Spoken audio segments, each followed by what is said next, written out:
Estoy enojada con lo que han hecho con esta tercera temporada de la saga de monstruos creada por Netflix y la verdad es que vengo a traer mi desahogo y para nada amistosa va a ser esta opinión al respecto.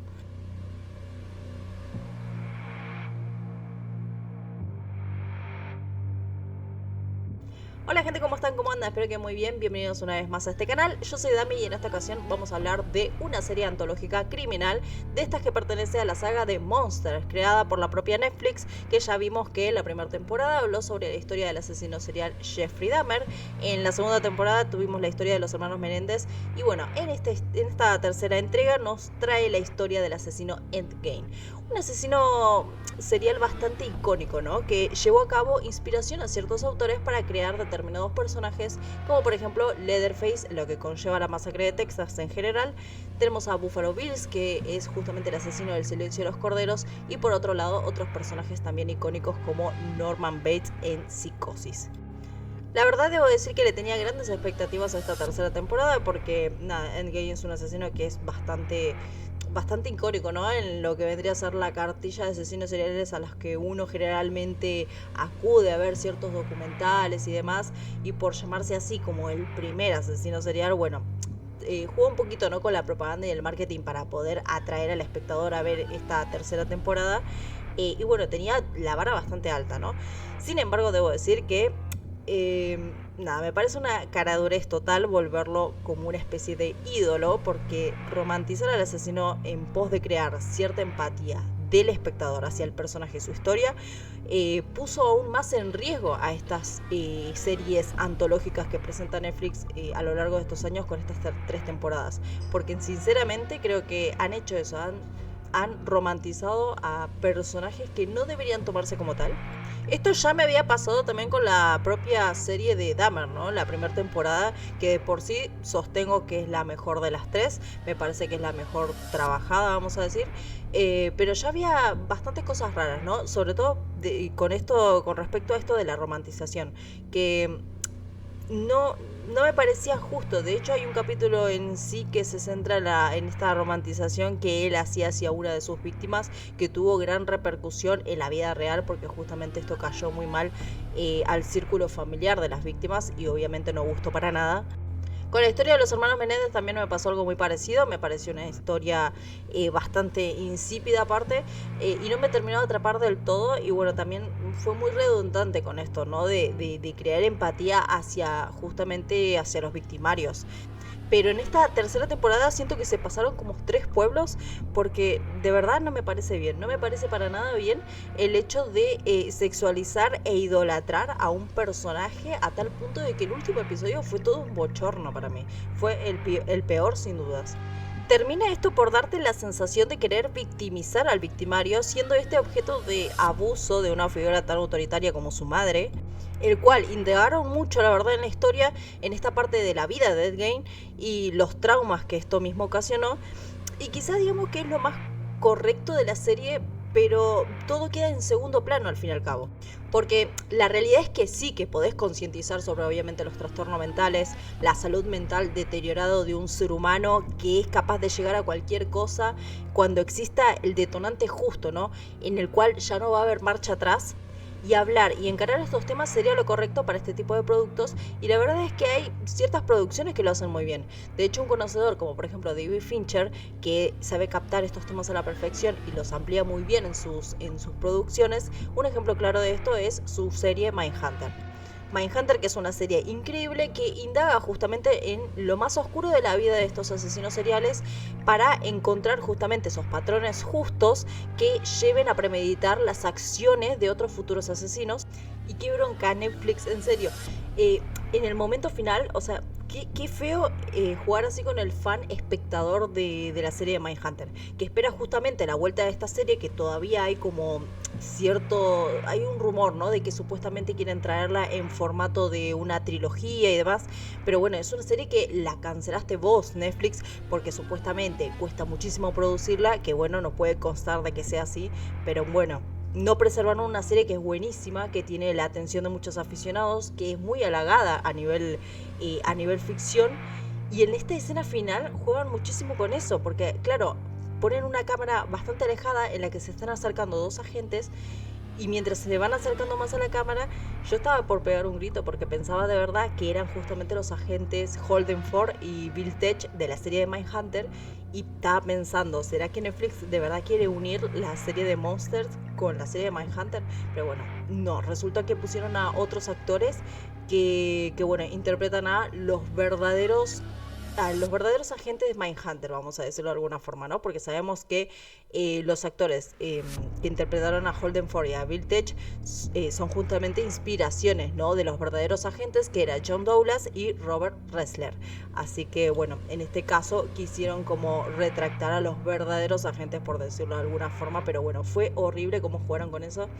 Y para más Henry, también aparece la agente Wendy Carr, que bueno, su nombre real, o mejor dicho, el nombre real de la agente era Anne Burgess, que la verdad es que no entendí por qué hicieron esto. Hubiese estado mejor que llames a los mismos actores y con sus mismos nombres de la otra ficción, porque aparte hasta tomaron a Happy Anderson como el asesino de Jerry Brothers. O sea, quisieron hacer ahí como una especie de conexión o de guiño a Mindhunter, que la verdad es que creo que no salió y creo que enojó muchísimo más al fan.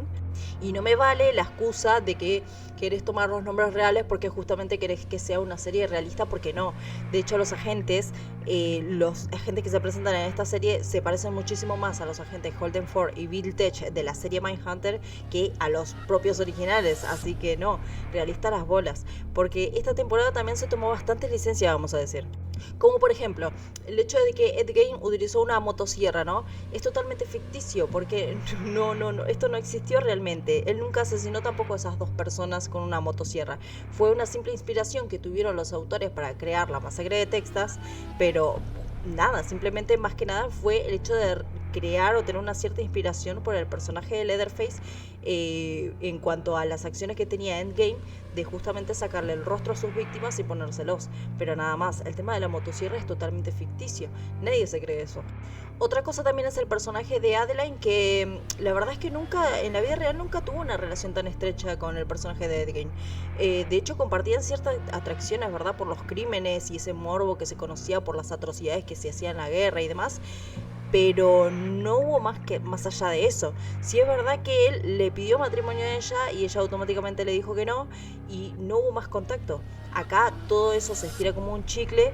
Y la verdad es que las escenas también del personaje, ¿no? De ella, escapándose con sus problemas, sus traumas, todo eso me pareció bastante insípido. De hecho, me dormí con toda esa escena, no, la sentía bastante tediosa, ¿no? Como muy aburrida, no me gustó para nada todo lo que conlleva a este personaje secundario. No me gustó porque le dieron como mucho planteamiento, la verdad es que llegó a nada, vamos a decir. Y otra cosa que me molestó bastante es que justamente me pasaba esto de que hasta el final no sabía si ella era real o no. Sabemos obviamente que ella existió en la vida real y formó parte de su vida y demás, pero la verdad es que la serie juega bastante con esto, ¿no? Y con la ambigüedad todo el tiempo de que si ella está en su imaginación o no. Y no se termina de entender, no sé si es algo, una perspectiva mía en particular o a alguien más le pasó, pero la verdad es que yo no terminaba de comprender todo lo que conlleva a estos dos personajes cuando estaban juntos. Y otra cosa, ¿qué onda con eso de que Ed Gein participó en la investigación para atrapar al mismísimo Ted Bundy? Porque eso es como, ¿qué carajos? Y todo esto ya sabemos cómo fue la historia de cómo se descubrió a Ted Bundy y demás. No sé por qué hicieron tanto hincapié en esto. Es un intento, la verdad, repetitivo de querer redimir al personaje constantemente. Y tampoco Ted Bundy se inspiró en Ed Gein para hacer lo que hacía. La verdad es que no fue así. Ted Bundy fue otro enfermo con psicopatía y narcisismo que actuó bajo sus propios hechos. Es verdad que la escena esa que está él raptando a estas chicas, ¿no? Y llevándosela y luego, bueno, las termina con ella, ¿no? Con sus vidas, y practica la necrofilia con ellas. No estuvo mal, la verdad que estuvo bastante bien esa escena, porque fue una escena de bastante tensión, y se entiende hacia dónde querían ir. De hecho, yo pensé que era como el puntapié para una futura cuarta temporada, que después vamos a ver que no, pero nada, todas esas escenas estuvo bien, pero todo esto de querer meter a que Ed Gein participó en el hecho de poder capturarlo a Ted Bundy, la verdad es que no, me pareció como muy sacado de los pelos.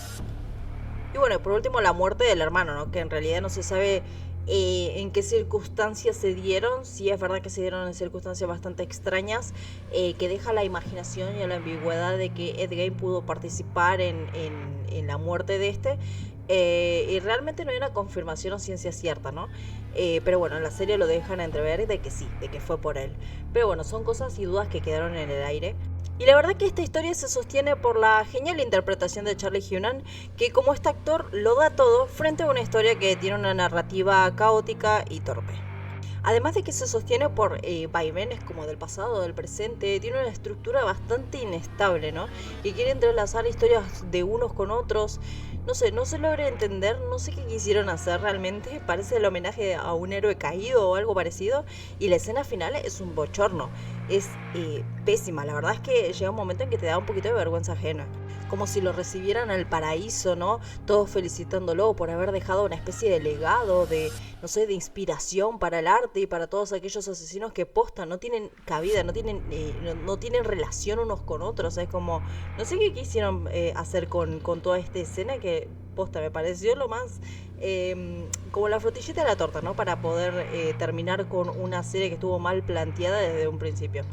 Y no, basta de romantizar asesinos, basta Ryan Murphy, porque la verdad es que hay que volver un poquito a la vieja escuela, ¿no? Donde se retractaba la verdadera cara de estos seres, de que sí, de que pasaron situaciones horribles en sus vidas, injustas, de abuso y de violencia, que los han marcado también quizás un contexto histórico, pero que si terminas con la vida de muchas personas sin ningún tipo de empatía y remordimiento, pese a que tengas la enfermedad que tengas, es que hay que excluir a esta gente de la sociedad, porque justamente pasan por desequilibrios que hay que tener mucho cuidado con ellos. ¿Sirven como objeto de estudio? Sí, obviamente, para los criminalistas y para todo tipo de ciencia de la conducta, como lo hacen en Mindhunter y demás, obviamente que sirve. También sirve como objeto para crear ficciones nuevas, pero nada más, es solamente eso, no idolatrarlos y llevarlos al punto de que hay que venerarlos por ser una especie de ícono para, no sé, para este tipo de género. Yo creo que deben ser, como sí, inspiraciones y nada más, pero me parece que irse de ahí ya sería como... Sería esa, justamente esa la palabra, que parece que está tan de moda decir romantizar, pero es que es así, están romantizando al personaje y su historia de vida. En fin, la verdad que me decepcionó bastante esta historia, la verdad esperaba muchísimo más. Por momentos fue interesante, por otros se empieza a desinflar como un globo, sobre todo por su narrativa caótica, y se torna hasta un poquito aburrida, así que la verdad es que no la recomiendo para nada. Y otro detalle que se me pasó por alto es el hecho de que al momento de llegar a ese capítulo, donde tenemos que conocer la Casa de los Horrores, a viva imagen de los propios agentes, la verdad es que me decepcionó bastante también. O sea, no quiero parecer morbosa y mucho menos, pero por lo que se describe en la vida real, la Casa de los Horrores fue muchísimo peor, con cosas demasiado aberrantes, ¿no? Que no podían ni siquiera ni verse. De hecho, los agentes hasta salieron de la casa por el olor putrefacto que había por todos lados, bueno, por la carne y demás. Nada, fue, digamos, uno de esos eventos caóticos que son horribles de ver y que me parece que en la serie se quedó un poquito corto, la verdad. Así que nada, la verdad es que un poquito decepcionada con esta historia, la verdad. Y bueno, ya se conoce la próxima historia que se va a ambientar en la cuarta temporada de esta saga de monstruos. En este caso va a ser la historia de Lizzie Borden, que justamente va a estar ambientada en 1892, donde los padres de esta fueron encontrados muertos en su casa en Massachusetts, en principio asesinados con un hacha. Y las principales acusadas son justamente Lizzie Borden y una sirviente. Vamos a ver qué tal le resulta esta historia. La verdad es que habrá sido un caso emblemático en su momento. Yo no lo conocía, voy a tener que buscar información al respecto. Pero bueno, la voy a ver con bajas expectativas, eso sí. Pero como buena amante de estas ficciones, ¿no?, sobre asesinos seriales, la voy a ver y voy a dar mi opinión al respecto. Esperaba, eso sí, otro tipo de historia de otro asesino, ¿no? Porque justamente como abrieron el telón con Ted Bundy en parte de esta historia de Ed Gein, bueno, esperaba que, no sé, que quizás pueda retractar la historia de Ted Bundy, pero no fue así. No sé, esperaba también de un Gary Ridgway o de un John Wayne Gacy, de un Ed Kemper, no sé, hay tantos asesinos que la que menos me imaginé es que fuera esta, ¿no? Quien iba a protagonizar la cuarta temporada. Pero bueno, vamos a ver. esperemos que la historia esté acorde, ¿no? A que no tenga que estirarse como un chicle, de que tenga que durar obviamente sí o sí 8 episodios de 1 hora cada uno, porque no, porque si es una historia que se tiene que alargar por eso, va a ser aburrida de antemano, pero bueno, esperemos lo mejor y que tomen nota sobre las cosas que nos salieron bien en esta tercera temporada, que ellos ya deben tener la información porque justamente los números no fueron muy buenos para esta tercera temporada y hay muchas reseñas que son bastante negativas y no son los números que esperaban, así que espero que, bueno, que tomen nota para poder hacer de la mejor forma, ¿no? La cuarta temporada.